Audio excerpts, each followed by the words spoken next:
الرضا بما قدره الله وقضاه. اعلم حبيبي في الله أن الإيمان بالقدر ركن سادس من أركان الإيمان بالله، لا يصح إيمانك إلا به. اعلم أن مكانك الذي تجلس فيه الآن بين يدي مقدر قبل أن يخلق الله السماوات والأرض ب50,000 سنة. هل تصدق هذا؟ قال الله: إن كل شيء خلقناه بقدر. قال الصادق رسول الله كما في صحيح مسلم من حديث عبد الله بن عمرو: كتب الله مقادير الخلائق عنده قبل أن يخلق السماوات والأرض ب50,000 سنة. وقد ذكرت أن هذا الزمان المذكور في الحديث إنما هو زمن الكتابة وليس زمن التقدير، فالتقدير أزلي. فلقد ثبت في سنن الترمذي وسنن أبي داود ومسند أحمد بسند صحيح من حديث عبادة بن الصامت رضي الله عنه أن النبي صلى الله عليه وسلم قال: أول ما خلق الله القلم، فقال الله للقلم: اكتب. قال القلم: يا رب وماذا أكتب؟ قال الله: اكتب مقادير كل شيء حتى تقوم الساعة. يجب أن نؤمن بهذا الركن من أركان الإيمان. اكتب مقادير كل شيء. لماذا أتيت إلى حضراتكم في هذا اليوم؟ لماذا لم أكن خطيبا هنا في الأسبوع الماضي؟ لماذا لم أكن خطيبا في الأسبوع المقبل؟ قدر الملك هذا القيام والمقام قبل أن يخلق السماوات والأرض ب50,000 سنة. بل ثبت في صحيح مسلم من حديث عبد الله بن عمر أنه صلى الله عليه وسلم قال: كل شيء بقدر حتى العجز والكيس. ومن فهم القدر حقيقة سعد واستراح، وما احتج بالقدر على ترك الأعمال، وما احتج بالقدر على ترك أو على فعل الذنوب والمعاصي. فالقدر لا يحتج به في المعائب، وإنما يحتج به فقط في المصائب. هذا معتقد سلفنا وأهل السنة والجماعة. القدر لا يحتج به على فعل الذنب، ولا يحتج به على ترك العمل، وإنما يحتج به في المصائب والابتلاءات والمحن. كل شيء بقدر حتى العجز والكيس. قبل أن توجد هنا وقدر الله رزقك وأجلك وعملك وشقاوتك وسعادتك. قال الصادق الذي لا ينطق عن الهوى كما في الصحيحين من حديث ابن مسعود قال: حدثنا الصادق المصدوق صلى الله عليه وسلم: إن أحدكم يجمع خلقه في بطن أمه 40 يوما نطفة، ثم يكون علقة مثل ذلك، ثم يكون مضغة مثل ذلك، ثم يرسل الملك فينفخ فيه الروح، ويؤمر ب4 كلمات: بكتب رزقه وأجله وعمله، وشقي أو سعيد، أو وشقي أو سعيد، كلاهما صحيح في اللغة. فوالله الذي لا إله غيره إن أحدكم لا يعمل الزمان الطويل بعمل أهل الجنة حتى ما يكون بينه وبينها إلا ذراع، فيسبق عليه الكتاب فيعمل بعمل أهل النار فيدخلها. وفي رواية سهل بن سعد: فيعمل بعمل أهل الجنة فيما يبدو للناس. وهذه الكلمات تحل الإشكال كله. فيما يبدو للناس، لكنه مرائي لا يبتغي بعمله وجه الله، وإنما يريد السمعة والشهرة والمحمدة عند الناس. وإن أحدكم ليعمل الزمان الطويل بعمل أهل النار حتى ما يكون بينه وبينها إلا ذراع، فيسبق عليه الكتاب فيعمل بعمل أهل الجنة فيدخلها. وفي لفظ البخاري: إنما الأعمال بالخواتيم. أسأل الله أن يرزقني وإياكم حسن الخاتمة. الإيمان بما قدر الله وقضى يسعدك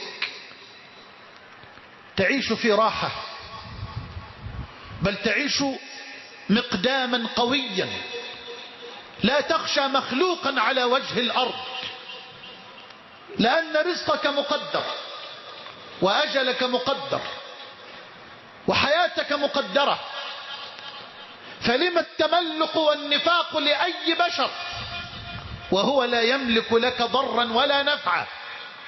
وإن يمسسك الله بضر فلا كاشف له إلا هو، وإن يمسسك بخير فهو على كل شيء قدير. من أجمل ما قرأت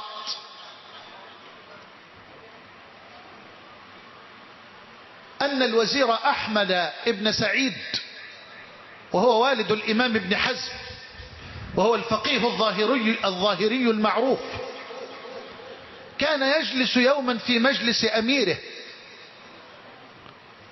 وكان هذا الأمير قد جعل يوما لسماع الشكاوى ورد المظالم إلى أهلها. فبينما هو يجلس يوما في مجلس أميره إذ دخلت امرأة عجوز وقالت: أعز الله الأمير وأيد سلطانه وأعلى شانه. فقال لها الأمير: ما حاجتك يا أماه؟ قالت: ولدي في السجن، وهو الذي يتولى شأني وأمري، وجئت إليك يا سيدي لتفك سجنه. قال: من ولدك؟ قالت: فلان ابن فلان. قال: فلان؟ ألم يشنق إلى الآن؟ يشنق يشنق يشنق. الذي ذكر الأمير بشنقه أمه، وظل الأمير يصرخ: يشنق يشنق يشنق. وطلب من وزيره أحمد بن سعيد مرسوما ليكتب فيه ما يريد، وكتب وسلم المرسوم إلى وزيره وهو منفعل، وأمره أن يسلمه إلى قائد السجن لينفذ ما فيه فورا. فأخذ الوزير المرسوم وذهب به إلى قائد السجن وسلمه إياه وعاد إلى مجلس الأمير. وفجأة رأى الأمير والوزير هذا الشاب خارج السجن وقد أطلق قائد السجن سراحه. فلما نظر الوزير والأمير إلى الشاب صرخ الأمير وقال: ألم يقل يشنق؟ ألم يقل يشنق؟ فارتجف قائد السجن وقال: أعزك الله يا سيدي، هذا أمرك إلي يا مولاي. وأعطاه المرسوم الأميري الذي كتبه بيده. فلما أخذه الأمير وفتحه ونظر فيه فوجد أنه كتب بدل أن يكتب يشنق كتب بيده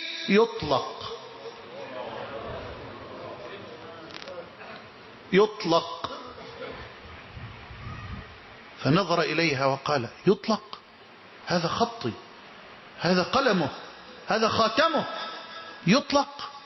وكان وقافا فنظر إليه ثم قال الأمير: إذن يطلق ثم يطلق ثم يطلق، فمن أراد الله له أن يطلق ما استطاعت الدنيا له أن يشنق. مش ممكن. بس أنا وإنت ضعفاء الإيمان لا تستطيع قوة في الأرض أن تغير في الكون أو أن تحدث في الكون حدثا إلا بأمر مالك الكون ومالك الملك. سألت أحد أحبابي في المنصورة وهو رئيس محكمة، قلت: أخي فلان، سؤال لا تستغرب مني فيه. قال: تفضل. قلت: أود أن تخبرني بأغرب قضية عرضت عليك طوال عملك. أنا أحب أن أستفيد من غيري في أي مجال من مجالات الحياة. فنظر إلي مبتسما وقال: والله وددت أن لو سئلت هذا السؤال. ثم قال: أغرب قضية عرضت علي قضية قتل في مركز من مراكزنا هنا في محافظة الدقهلية. أسأل الله أن يحقن دماء المسلمين في كل مكان، وأن يحفظ بلادنا من الفتن ما ظهر منها وما بطن، وأن يحفظ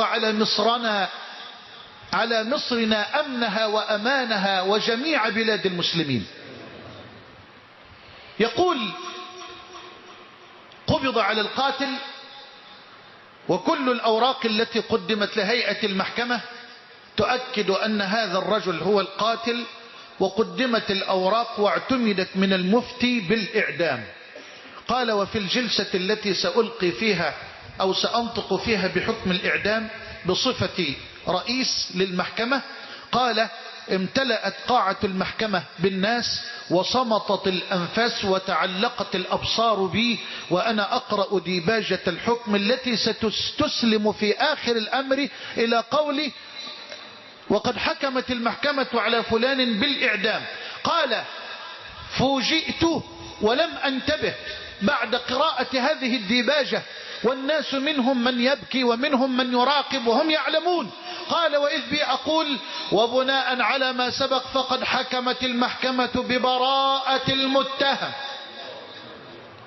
قال: وخرجت اللفظة ولم أستطع أن أردها، وارتبكت ووضعت رأسي بين يدي، ثم تركت المنصة وعدت إلى مكتبي وأنا في حالة ذهول. وقام إخواني معي على المنصة وجلسوا إلى جواري، ولولا أنهم يعلمون صدقي ويعلمون خوفي من الله عز وجل لشكوا. قالوا: يا فلان، يجب أن نعيد دراسة هذه القضية.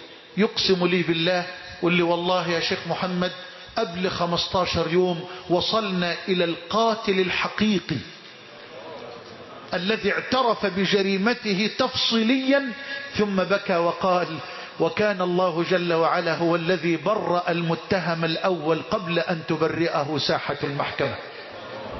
علق قلبك بالله يا أخي، واعلم يقينا أن ما قدره الله وقضاه سينفذ، ولن تستطيع قوة على ظهر الأرض أن تحول بينك وبين قضائه وقدره.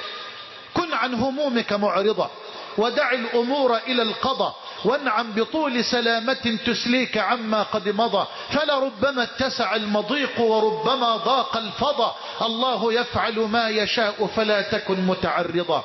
الرضا بما قسمه الله وأعطاه، والرضا بما قدره الله وقضاه، والرضا بالله عن كل ما سواه.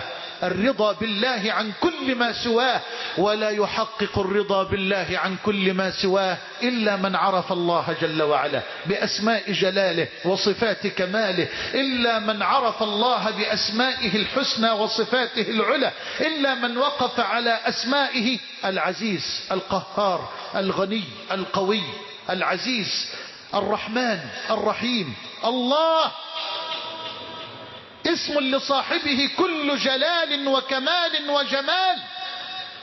إن عرفت الله رضيت بالله، ومن رضي بالله رضي عنه الله، ومن أحب ما يحبه الله أحبه الله. من رضي بالله رضي عنه الله. لذا كان الرضا أيها الأفاضل أغلى وأعلى مطلوب للنبيين والمرسلين. لذا كان الرضا أغلى وأعلى مطلوب للنبيين والمرسلين. قال الله جل وعلا: محمد رسول الله والذين معه أشداء على الكفار رحماء بينهم تراهم ركعا سجدا يبتغون. اسمع، انت بتقرأ الآية بس انتبه إليها دلوقتي. يبتغون، محمد والذين معه من الصحابة يبتغون فضلا من الله ورضوانا. لا يبتغون إلا فضله ورضاه، لا يبغون إلا فضله ورضاه. قال الله لكليمه موسى: وما أعجلك عن قومك يا موسى؟ قال: هم أولئك على أثري وعجلت إليك ربي لترضى. وعجلت إليك ربي لترضى.